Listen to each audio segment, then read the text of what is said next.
Good morning dear students.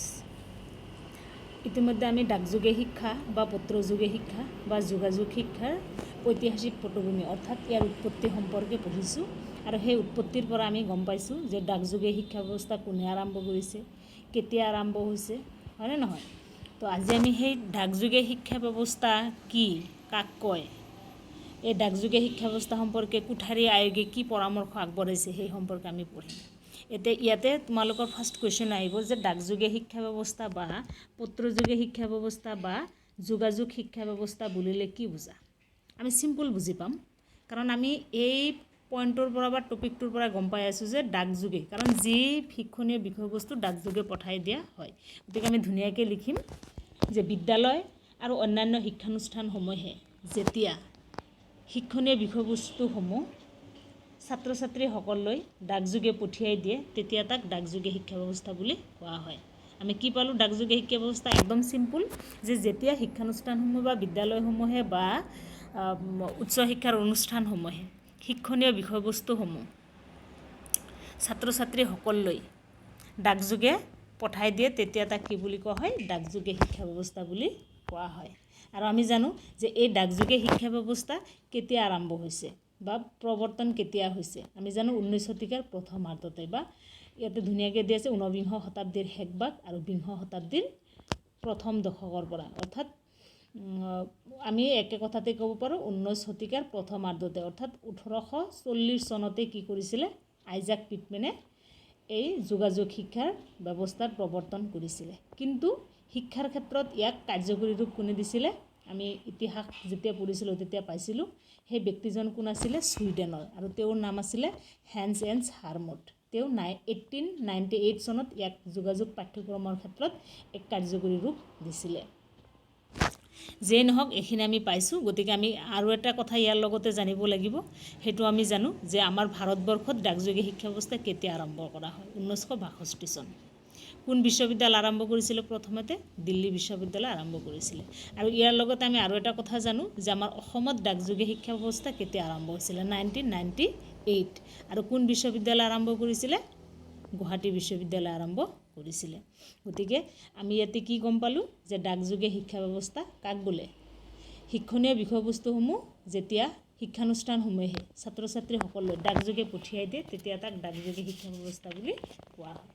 এতিয়া এই ডাকযোগে শিক্ষা ব্যৱস্থাৰ লগত জড়িত ৰাখি এটা কুৱেশ্যন, এটা শ্বৰ্ট কুৱেশ্যন সদায় আহে, সেইটো হৈছে যে ডাকযোগে শিক্ষা আৰু আবেলিক কলেজ কমিটিৰ অধ্যক্ষ কোন আছিলে? ডাকযোগে শিক্ষা আৰু আবেলিক কলেজ কমিটিৰ অধ্যক্ষ মানে কি? আমি জানো প্ৰিন্সিপাল, হয়নে নহয়? গতিকে এই ডাকযোগে শিক্ষা আৰু আবেলিক কলেজ কমিটিৰ অধ্যক্ষ কোন আছিল? ডক্টৰ পৱন কুমাৰ শৰ্মা। নামটো কি ক'লোঁ আমি?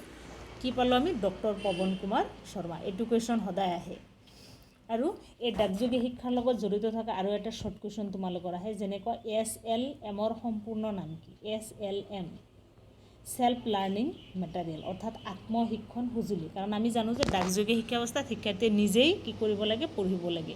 ইয়াত শিক্ষকৰ ইমান ভূমিকা নাথাকে, কাৰণ আমি জানো যে ইয়াতে শিক্ষকে ছাত্ৰ ছাত্ৰীসকললৈ শিক্ষণীয় বিষয়বস্তুসমূহ ঘৰলৈ পঠাই দিয়ে আৰু শিক্ষাৰ্থীয়ে সেইবিলাক অধ্যয়ন কৰি সেইবিলাক কুৱেশ্যনৰ আনচাৰ কৰি শিক্ষকলৈ শিক্ষাৰ্থীয়ে আকৌ পঠিয়াই দিয়ে, আৰু সেইবিলাক শিক্ষকে চাই চিতি আকৌ প্ৰয়োজনীয় দিহা পৰামৰ্শ আগবঢ়ায়। গতিকে ছাত্ৰ শিক্ষকৰ লগত ইমান দেখা দেখি নহয়। আৰু ছাত্ৰ শিক্ষকৰ মাজত প্ৰয়োজন সাপেক্ষে বছৰৰ কোনো এক নিৰ্ধাৰিত সময়তহে লগ কৰিব পাৰে, অৰ্থাৎ বছৰৰ যিকোনো এটা সময়ত আৰু এবাৰ বা দুবাৰ কি কৰিব পাৰে? ছাত্ৰ শিক্ষকৰ লগত লগ কৰিব পাৰে, আৰু বাকী সময়ত নোৱাৰে, নিজেই ঘৰত থাকি পঢ়িব লগা হয়। আৰু এইবিলাক চববিলাক সম্ভৱ কিহৰ যোগেদি হয়? ডাকযোগে শিক্ষা ব্যৱস্থাৰ যোগেদি হয়। গতিকে আমি ইয়াতে কি গম পালোঁ যে ডাকযোগে শিক্ষা আৰু আবেলি কলেজ কমিটিৰ অধ্যক্ষ কোন আছিলে? ডক্টৰ পৱন কুমাৰ শৰ্মা। আৰু SLMৰ সম্পূৰ্ণ নাম কি আছিলে? চেল্ফ লাৰ্ণিং মেটেৰিয়েল, অৰ্থাৎ আত্মশিক্ষণ সঁজুলি। এই ডাকযোগে শিক্ষাৰ লগত জড়িত ৰাখি বা জড়িত আৰু এটা কুৱেশ্যন আহে, সেই কুৱেশ্যনটো হৈছে কি? যোগাযোগ শিক্ষাত সাধাৰণতে ব্যৱহাৰ কৰা 3 প্ৰকাৰৰ আধুনিক সঁজুলিৰ নাম। এতিয়া কোনবিলাক সঁজুলি যোগাযোগ শিক্ষাৰ লগত জড়িত কৰা হয়? আমি চবেই জানো দূৰদৰ্শন, ৰেডিঅ' টেলিভিশ্যন, কম্পিউটাৰ মোবাইল এইবিলাকৰ যোগেদি আমি ডাকযোগে শিক্ষা ব্যৱস্থা প্ৰদান কৰা হয় আজি তোমালোকে যি শিক্ষা লাভ কৰি আছা সেইটো ডাকযোগে মানে অৰ্থাৎ অগতানুগতিক শিক্ষাৰ এটা প্ৰকাৰে হয় দূৰত্ব শিক্ষা আৰু তোমালোকে সেই শিক্ষা যি কিহৰ যোগেদি লাভ কৰি আছা মোবাইল হয়নে নহয় তো ইয়াতে এটা আধুনিক সঁজুলি ব্যৱহাৰ হৈ আছে কাৰণ এই শিক্ষা ব্যৱস্থাটো যদি আজিৰ পৰা 30 বছৰ আগত আৰম্ভ হ'লে হয় তেতিয়াহ'লে এই শিক্ষা লাভ কৰাটো সম্ভৱ নহ'লে হয় কাৰণ তেতিয়া মানুহৰ লগত এনেকুৱা স্মাৰ্টফোনেই নাছিলে আজি হৈছে সেইকাৰণে এইবিলাক হৈছে এটা আধুনিক সঁজুলি গতিকে তোমালোকৰ কোৱেশ্চনটো এনেকৈ আহিব যে যোগাযোগ শিক্ষাত সাধাৰণতে ব্যৱহাৰ কৰা 3 প্ৰকাৰৰ আধুনিক সঁজুলিৰ নাম লিখা তেতিয়া আমি ধুনীয়াকৈ লিখিম এটা হৈছে দূৰদৰ্শন কাৰণ এইবিলাক যোগাযোগ শিক্ষাৰ কিছুমান পাঠ্যক্ৰম টিভিৰ মাধ্যমেদিও প্ৰদান কৰা হয় আকৌ ৰেডিঅ'ৰ মাধ্যমেদিও প্ৰদান কৰা হয় মোবাইলৰ যোগেদিও প্ৰদান কৰা হয় কম্পিউটাৰৰ যোগেদিও প্ৰদান কৰা হয় গতিকে এইকেইটা হৈছে আমাৰ সঁজুলি সেইটো মনত ৰাখিবা তো এইখিনি আমি পালোঁ তো ইয়াতে এটা কথা আছে যে আমিতো জানোৱে যে যোগাযোগ শিক্ষা বা পত্ৰযোগে শিক্ষাৰ ধাৰণাটো কোনে আগবঢ়াইছিলে আইজাক পিটমেনে কিমান চনত 1840 চনত 40 চনত শ্বৰ্ট জেণ্ট কোৰ্ছৰ শিক্ষাৰ বাবে ব্যৱহাৰ কৰিছিলে ফাৰ্ষ্ট এই যে পত্ৰযোগে শিক্ষাৰ ধাৰণাটি প্ৰথমতে ক'ত ব্যৱহাৰ কৰিছিলে কোনটো শিক্ষাৰ ক্ষেত্ৰত ব্যৱহাৰ কৰিছিল এইটো কোৱেশ্চন এটা যে পত্ৰযোগে শিক্ষাৰ ধাৰণাটো প্ৰথমতে কোন শিক্ষাৰ বাবে ব্যৱহাৰ কৰিছিল এইটো শ্বৰ্ট জেণ্ট কোৰ্ছৰ শিক্ষাৰ বাবে ব্যৱহাৰ কৰিছিলে কিন্তু শিক্ষাৰ ক্ষেত্ৰত এই ধাৰণাটো প্ৰথম ক'ত আৰম্ভ হয় 1856 চনত অৰ্থাৎ 1856 চনত জাৰ্মানীত আৰম্ভ হয় আৰু সেই জাৰ্মানীত কি কৰিছিলে চাৰ্লছ টজিয়েণ্ট নামৰ এজন ফৰাচী লোক আছিল আৰু তেওঁ কি কৰিছিলে 1856 চনত প্ৰথম স্কুলখন স্থাপন কৰিছিলে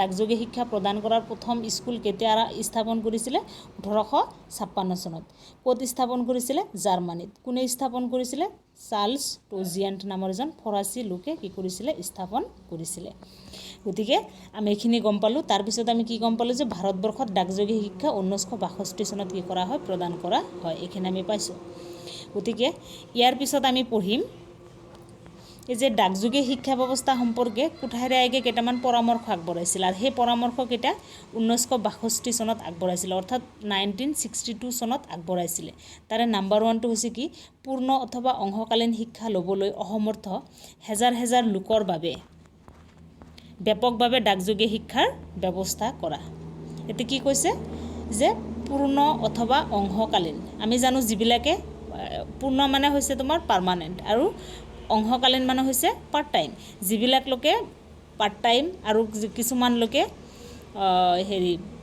পূৰ্ণকালীন হিচাপে কি কৰিছে শিক্ষা লোৱা মানে বহুতো লোকে হৈছে অসমৰ্থ হোৱা হেজাৰ লোকৰ বাবে ব্যাপকভাৱে ডাকযোগে শিক্ষাৰ ব্যৱস্থা কৰিব লাগে মানে বহুতো লোক আনুষ্ঠানিক শিক্ষাৰ পৰা বঞ্চিত হৈছে আৰু সেই লোকসকলৰ কাৰণে কি কৰিব লাগে পূৰ্ণকালীন আৰু অংশকালীন ডাকযোগে শিক্ষাৰ ব্যৱস্থা আৰম্ভ কৰিব লাগে নাম্বাৰ 2 দিছে যে ছাত্ৰ ছাত্ৰীসকলক মাজে মাজে শিক্ষকসকলক লগ পোৱাৰ সুযোগ দিব লাগে আৰু সেইকাৰণে অলপ আগতে মই ক'লোঁ যে ইয়াৰে ছাত্ৰ ছাত্ৰীসকলে শিক্ষকক মাত্ৰ বছৰত এবাৰ দুবাৰ কি কৰিব পাৰে লগ কৰিব পাৰে কাৰণ এইটো অলৰেডি আমাৰ কোঠাৰী আয়োগে পৰামৰ্শ আগবঢ়াইছে যে ছাত্ৰ ছাত্ৰীসকলক মাজে মাজে শিক্ষকসকলক লগ পোৱাৰ সুযোগ দিব লাগে এইটো এটা পৰামৰ্শ 3 নম্বৰ পৰামৰ্শটো দিছে যে নিয়মীয়া পাঠ্যক্ৰমৰ ছাত্ৰ ছাত্ৰী ৰূপে এই ব্যৱস্থাৰ শিক্ষাৰ্থীসকলে স্বীকৃতি পাব লাগে আৰু সম্ভাৱনাৰ ক্ষেত্ৰত বিভিন্ন অনুষ্ঠানসমূহৰ সা সুবিধাসমূহ পোৱাৰ ব্যৱস্থা কৰিব লাগে ইয়াতে কৈছে যে নিয়মীয়া পাঠ্যক্ৰম যিবিলাক